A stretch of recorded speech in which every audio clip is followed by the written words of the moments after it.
Hello বন্ধুরা, welcome back to my channel. কেমন আছেন সবাই? নিশ্চয়ই ভালো আছেন, আমিও ভালো আছি। বুঝতেই পাচ্ছেন, আবার একটা ব্রেকফাস্টের হেলদি অপশান নিয়ে চলে এসেছি। আজকে তৈরি করব ডালিয়ার উপমা। তার জন্য প্রথমে আমি কড়াই গরম করে নিয়ে 1 কাপ ডালিয়া শুকনো কড়াইতে ভেজে নেব, ড্রাই রোস্ট করে নেব। তাহলে ডালিয়াটা বেশ ঝরঝরে হবে আর খেতেও ভালো হবে। তারপর আমি ওটা ধুয়ে রেখে দিয়েছি, অবশ্যই জল ঝরিয়ে নিয়েছি। এবার তেল গরম করে নিয়েছি, সাদা তেল। তাতে বেশ কিছুটা কাজু বাদাম আর কিশমিশ প্রথমে ফ্রাই করে নেব। এর সঙ্গে আপনারা চীনা বাদাম দিতে পারেন, আমি কিন্তু শুধু কাজু আর কিশমিশ দিচ্ছি। এইবার রান্নাটা শুরু করব। প্রথমে ফোড়ন দিলাম সর্ষে, তারপর দিচ্ছি গোটা জিরে,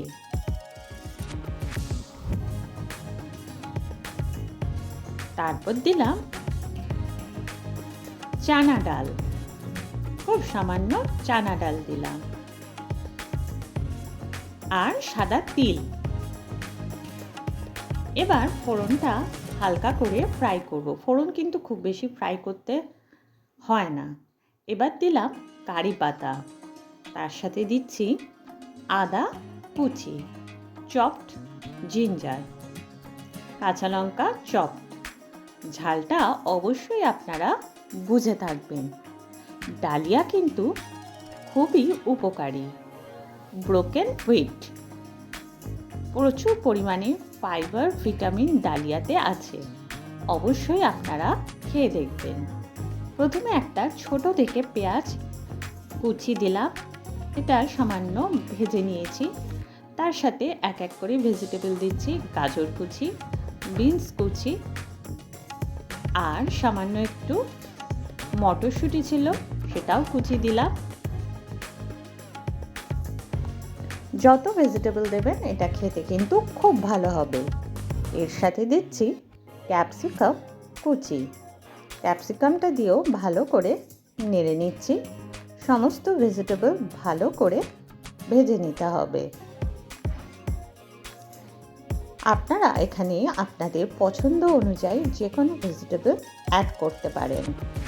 এবার যে কাজু আর কিশমিশ ভেজে রেখেছিলাম সেটা দিয়ে দিচ্ছি। সামান্য কয়েকটা কাজু কিশমিশ আমি রেখে দিয়েছি উপর দিয়ে ডেকোরেশন করব বলে।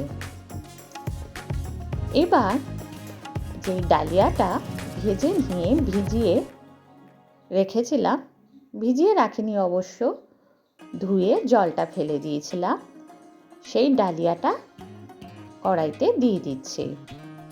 ডালিয়াটা দেওয়ার পর ভালো করে কিছুক্ষণ নেড়ে নিতে হবে। খুব বেশি নাড়ার দরকার নেই, অলরেডি ডালিয়াটা আমি ড্রাই রোস্ট করে রেখেছি, তাই খুব বেশি নাড়তে হবে না। এবার আমি দিয়ে দেব জল। আচ্ছা, এখানে জলটা কিন্তু খুব ইম্পর্টেন্ট। আমি আগে থেকে গরম জল মেপে রেখেছিলাম। আমি 1 কাপ ডালিয়া দিয়েছি, এখানে আমি জল দিচ্ছি 2.5 কাপ। ভালো করে শুনে রাখুন, 2 কাপের থেকে সামান্য একটু বেশি, 2.5 কাপও পুরো দিয়ে নিন। আচ্ছা, উপর থেকে নুন দিয়ে দিলাম। এবার 7 মিনিটের মতন, 5-7 মিনিটের মতন ডালিয়াটা ঢেকে রান্না করেছি। দেখুন সম্পূর্ণ সেদ্ধ হয়ে গেছে, জলটাও টেনে নিয়েছে আর একেবারে ঝরঝরে হয়ে গেছে। এটা কিন্তু খুবই তাড়াতাড়ি তৈরি হয়ে যায়,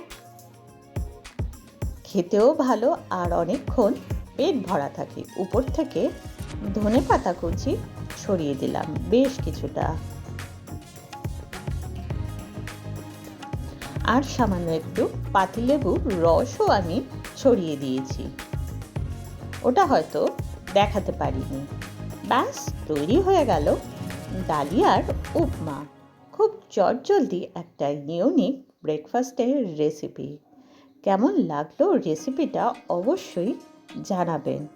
ভালো লাগলে একটা লাইক, শেয়ার, কমেন্ট করে সাবস্ক্রাইব করতে ভুলবেন না। পাশে থাকা বেল অল নোটিফিকেশনটা অবশ্যই প্রেস করে দেবেন। আজ আসি, চলে আসবো আরেকদিন অন্য রেসিপি নিয়ে। ভালো থাকবেন।